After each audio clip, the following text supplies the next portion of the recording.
Hello everyone, আমি সমাপ্তি আজকে ন্যাস্টিক মুভমেন্ট অর্থাৎ ন্যাস্টিক চলন নিয়ে কথা বলবো।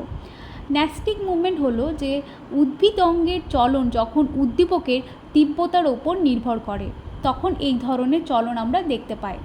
উদ্দীপকের প্রকৃতি অনুসারে ন্যাস্টিক চলন চার প্রকার: ফোটোন্যাস্টিক, থার্মোন্যাস্টিক, সিসমোন্যাস্টিক এবং কেমোন্যাস্টিক। ফোটোন্যাস্টিক, এখানে ফোটো মিন্স হচ্ছে আলো, অর্থাৎ সূর্যালোক বা আলোর তীব্রতা দ্বারা নিয়ন্ত্রিত হয় এই চলন। পদ্ম, সূর্যমুখী এইসব ফুলে আলোর তীব্রতাতে ফোটে, কম আলোতে মুড়ে যায়, তাই এদের মধ্যে পজিটিভ ফোটোন্যাস্টিক মুভমেন্ট দেখতে পায়। সন্ধ্যামালতী, জুঁই কম আলোতে ফোটে, তাই এদের নেগেটিভ ফোটোন্যাস্টিক মুভমেন্ট আমরা দেখতে পাই। থার্মোন্যাস্টিক অর্থাৎ থার্মো মিন্স হচ্ছে টেম্পারেচার, অর্থাৎ উষ্ণতার তীব্রতা দ্বারা নিয়ন্ত্রিত হয় এই চলন। যেমন টিউলিপ ফুলের পাপড়ি অধিক তাপমাত্রায় খোলে।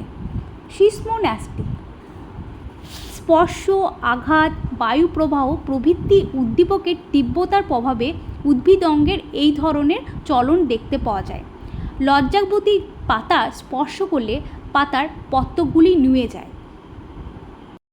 কেমোন্যাস্টিক অর্থাৎ কেমো মিন্স হচ্ছে কোনো কেমিক্যাল, কোনো রাসায়নিক পদার্থের সংস্পর্শে উদ্ভিদ অঙ্গের যে সঞ্চালন বা চলন ঘটে তাকেই কেমোন্যাস্টিক মুভমেন্ট বলা হয়। যেমন সূর্য শিশির উদ্ভিদের পাতার কোষিকাগুলি পতঙ্গের অর্থাৎ প্রোটিনের সংস্পর্শে আসা মাত্রই পেকে গিয়ে পতঙ্গকে আবদ্ধ করে।